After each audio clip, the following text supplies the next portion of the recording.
Halo sanak net, dimanapun kalian berada, bagaimana kabarnya? Kembali lagi bersama saya. Kali ini saya akan bercerita. Langsung saja ambil posisi rebahan atau berdiri. Yang suka begadang, jangan lupa minum tol anjing. Yuk, check it out. Perkenalkan, nama aku Doni. Pagi ini, rasa berat, enggak rasanya bangun. Karena habis main game sampai larut malam. Aku pun kesiangan untuk bangun. Padahal kemarin sudah berjanji ingin naik gunung untuk merayakan kelulusan SMU.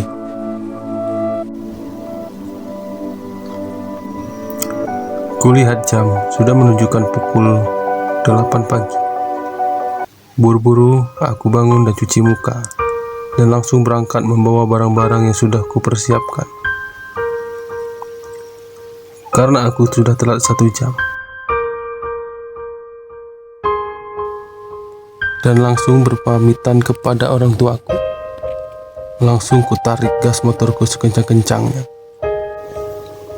Memang, jarak antara rumahku dan rumah Ricky tidak terlalu jauh. Hanya berjarak 10 menit dari rumahku. Tapi ketika sampai di rumah Ricky, kulihat semua sudah berkumpul dengan wajah kesal. Coba menyapa mereka. Hai bro, maaf ya, aku telat. Soalnya kasihkan main game tadi malam, jadi nggak ingat waktu. Iwan pun langsung menjawab, ya sudah, kalau udah telat nunggu apa lagi? Nunggu azan maghrib, mau berangkat. Udah, kering nunggu di sini, nanti kesiangan. Ayo langsung berangkat.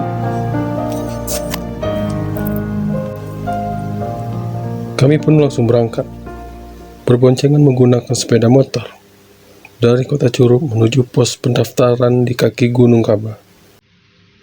30 menit kemudian, kami pun sampai di pos registrasi.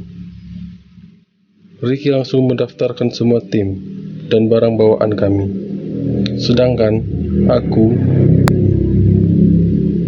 bersama Raja duduk di warung yang berada di samping pos registrasi. Sembari memesan mie instan, dikarenakan kami belum ada yang sarapan, hanya membawa bekal nasi yang sudah dibawa dari rumah untuk dimakan di tengah perjalanan nanti pada saat istirahat di pos 1.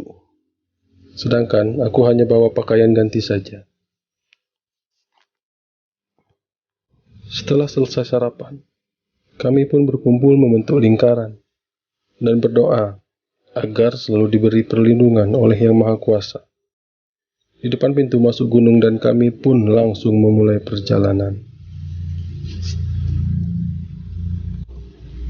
Di awal perjalanan, semua berjalan seperti biasa.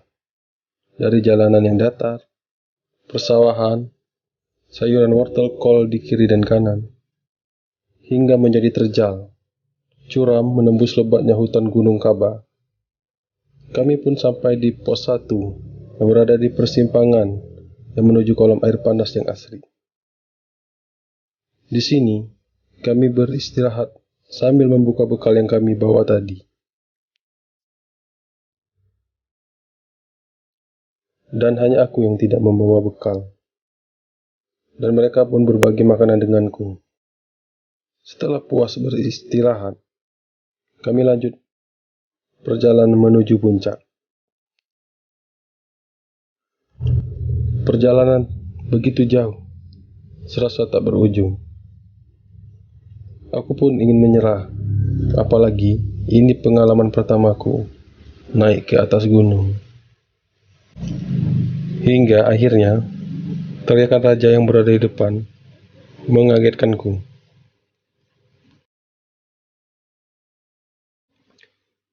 Oi, sudah ada pohon palem.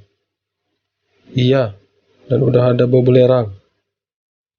Jawab Ricky yang berada tepat di belakangku. Kita sudah sampai. Hanya berjarak 100 meter. Pemandangan indah terlihat dan lelahku terbayar sudah. Melihat pemandangan di puncak gunung yang begitu indah, tak hentinya membuatku bersyukur dan berdecak kagum atas ciptaan Allah Subhanahu wa Ta'ala. Di atas puncak, begitu sepi, hening dan tak ada pendaki lain. Hanya sesekali terdengar suara siamang yang saling bersautan dari kejauhan. Kami pun memutuskan tidak membangun tenda, melainkan memilih untuk beristirahat di kubah atau pos pengamatan aktivitas Gunung Merapi yang sudah terbengkalai, yang berukuran 3 kali 2 meter, berbentuk kubus tanpa jendela. Hanya ada satu pintu masuk keluar.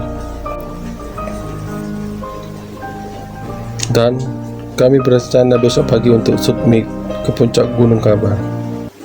Kami pun mulai berfoto, sibuk dengan spot masing-masing, sambil menunggu sunset yang sudah mulai kemerahan sambil bernyanyi. Tak terasa, malam pun telah tiba, disambut kabut tebal dan cuaca dingin. Ricky mulai membuat perapian, dan kami pun duduk di dekat api, sambil ngobrol dan bercanda ria. Dan Raja pun menyiapkan menu masakan untuk makan malam, dengan menu telur ceplok, mie instan, ayam goreng, dan lalapan. Sembari menunggu, aku memutar lagu MP3 di handphoneku. Selesai memasak dan makan malam, kulihat jam masih menunjukkan jam 10 malam. Tapi, aku merasa sangat lelah dan mengantuk. Mungkin karena kurang tidur, aku pun langsung tidur, tidak menghiraukan teman-teman yang lain yang asyik mengobrol ngalur ngidul.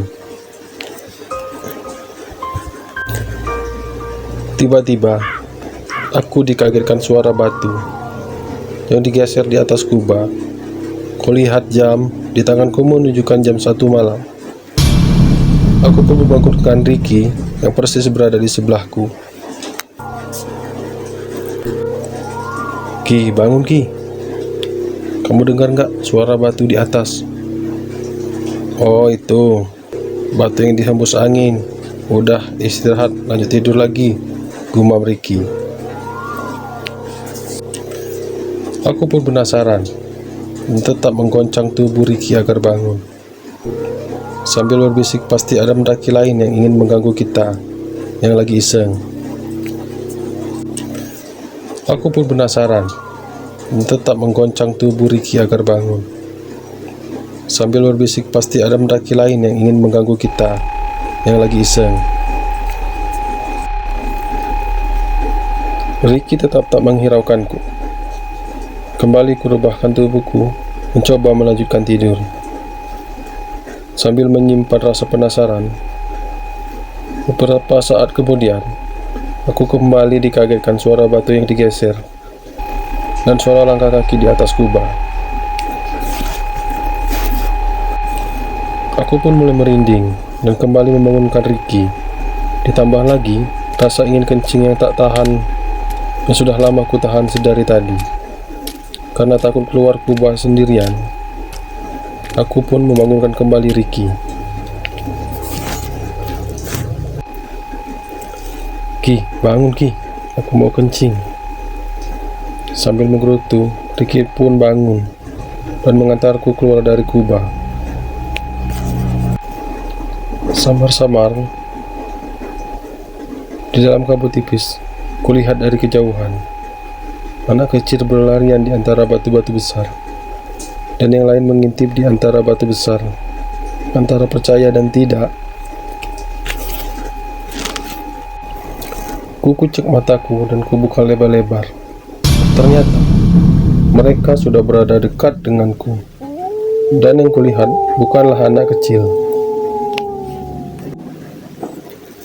melainkan kakek-kakek yang bertubuh kerdil. Ada yang berkepala botak, berjenggot panjang, dan berambut panjang yang tak karuan-karuan. Ada juga yang ompong berlarian ke arahku dan langsung berlari memegang erat Hasan sambil memejam